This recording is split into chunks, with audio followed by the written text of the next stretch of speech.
This week's module looks at the rise of two political ideologies during the 1920s, fascism and communism, to see how Europeans embraced more radical solutions to political and economic problems after the turmoil of the Great War. These two ideologies rejected democracy as relevant to the challenges facing European societies. The turn to extremism illustrates how large the crisis of post-war period had become.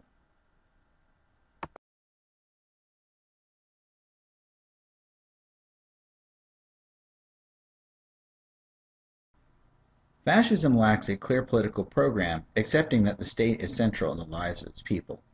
It constitutes four political responses as boundaries to define it: anti-communism, conservative authoritarianism, perpetual wartime, and a response to the crisis of civilization, particularly issues dealing with women. These conditions are certainly rooted in the post-war transformations of Western civilization, and in many ways suggest that fascism is a form of conservatism. However, fascism also contains elements of populism and has revolutionary aspirations, again underscoring its contradictory nature. Looking at each aspect a little more closely, the most common aspect of fascism, wherever it was practiced, was anti-communism. In Germany, France, Italy, Hungary, and Spain, fascist groups developed as a way to combat the growing influence of communism in politics and labor there. But more than just a political response, fascists rejected the idea of class conflict, the central concern in communism, and instead asserted the importance of nationalism in unifying peoples across all divides, except perhaps racial ones, as Hitler asserts in this week's reading Mein Kampf. As this poster aimed at Soviets suggests, fascists equated communism with Jewish culture. The conservative aspects of fascism had their roots in the Dreyfus Affair, which you've read about in Chapter 19 of the textbook, and which challenged notions of national community by asserting a biological aspect to the nation. This idea was a rejection of the French Revolution and its ideas of equality and universal brotherhood, essentially reconceptualizing nationhood as an expression of social Darwinism. Fascism also rejected urban life, at least rhetorically, as detrimental to the nation, and instead celebrated rural life as a social ideal, what the Germans called Heimat or village life. In this sense, fascism had an anti-modern agenda as part of its attention. However, at the same time, fascism celebrated modern warfare as a true expression of nationhood. Fascists idealized the experiences of World War I as a solution to the economic crises and social divisions of the 1920s.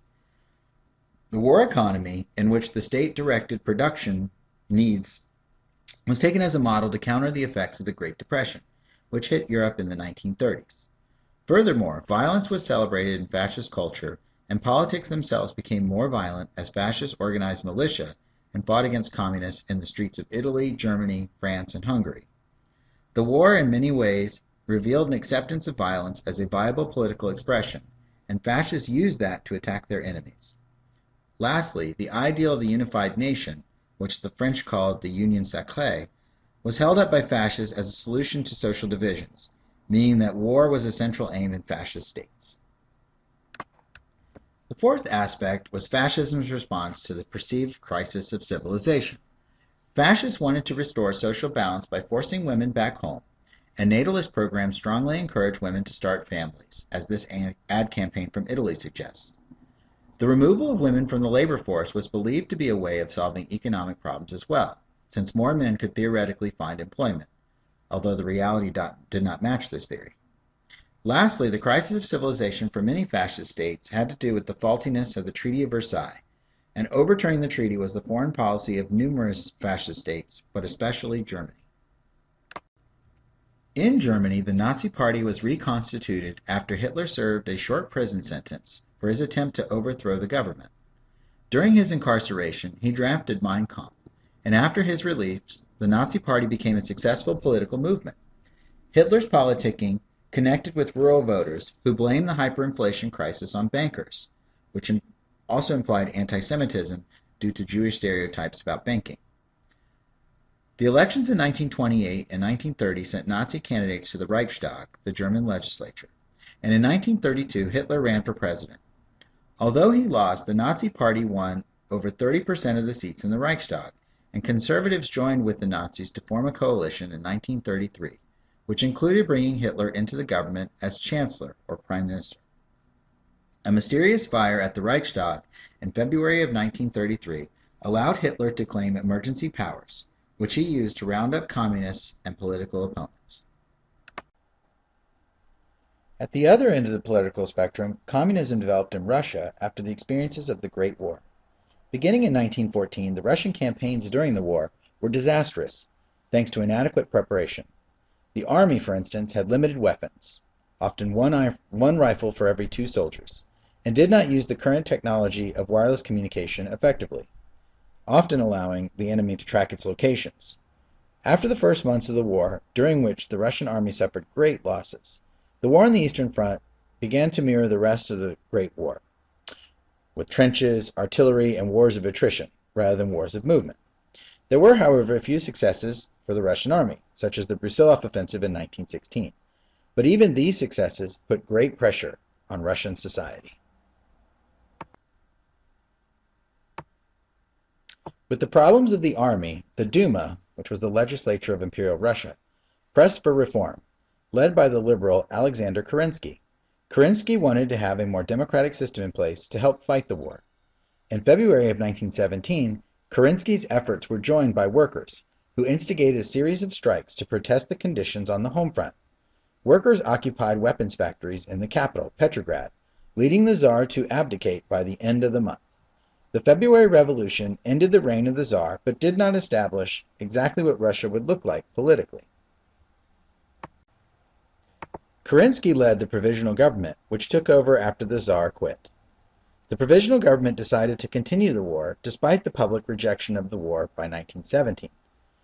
Early during the period of the provisional government, different political groups, including the liberals, the nationalists, the socialists, known as Mensheviks, and the communists, known as Bolsheviks, all competed for control of the government. In this political chaos, Lenin returned from exile in Switzerland, seeking to continue the political revolution of February.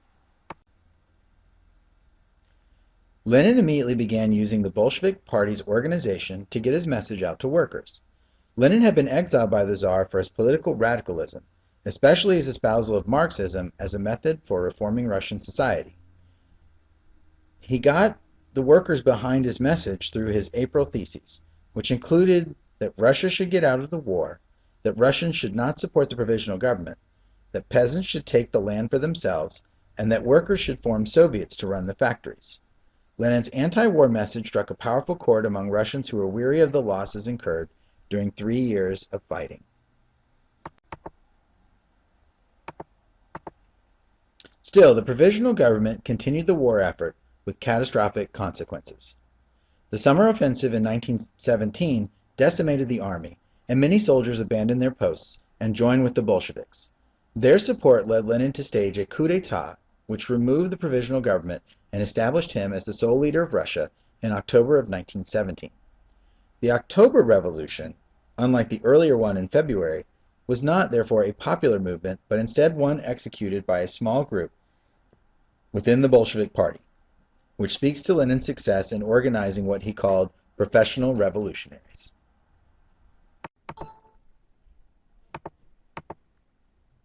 Lenin immediately began negotiations to get Russia out of the war, negotiations which were finalized with the Treaty of Brest-Litovsk in 1918. With Russia out of the war, Lenin could focus on transforming Russian society. However, the Bolsheviks controlled only a small part of Russia, mainly the cities, and other groups formed against the communists and attempted to take control for themselves. These groups, a loose coalition of different forces called the Whites, attacked the Red Army, beginning the Russian Civil War. This war continued the brutality of the Great War, but added atrocities as well, with prisoners being killed and areas undergoing ethnic cleansing. Eventually, the Red Army, led by Trotsky, was victorious in 1922.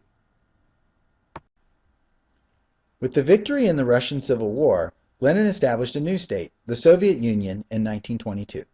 The Soviet Union comprised much of the old Russian Empire, but was purported to be a worker state. However, the government was controlled solely by the Bolshevik Party, which itself was controlled by Lenin. While other groups still operated, they held no political power. Only members of the Communist Party had power. Lenin needed to jumpstart the Soviet economy, thus implemented what he called the New Economic Policy in 1924. The NEP used elements of capitalism, including the private ownership of land, which led to development of a social group known as the kulaks, as well as having many goods pegged to market prices. The NEP worked, helping the Soviet economy grow during the 1920s and giving the Communist Party much needed resources. Lenin, however, was incapacitated after a stroke, and a succession crisis broke out between Joseph Stalin, Trotsky, and Zinoviev. Stalin used the power of the Communist Party to outmaneuver his rivals.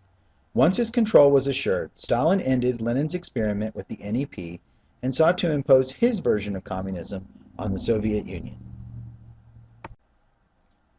Collectivization was a cornerstone of Stalin's idea of transforming the Soviet Union into a communist state. His propaganda concerning collectivization illustrates how Stalin was leading the Soviet people into a golden era. But the reality was that the collective farms were forced labor camps that created a two-tiered society between the cities and the countryside. These two images illustrate that stark contrast. As rough as life was in the country, the city was full of opportunities for workers. Stalin's other component of his plan was the 5-year plan, which was predicated on the buildup of industrial power. The Soviet economy grew after the implementation of the first 5-year plan, allowing the Soviet Union to avoid the Great Depression. The workers who contributed the most to the success of the 5-year plan were known as Stakhanovites and were celebrated as national heroes for their efforts.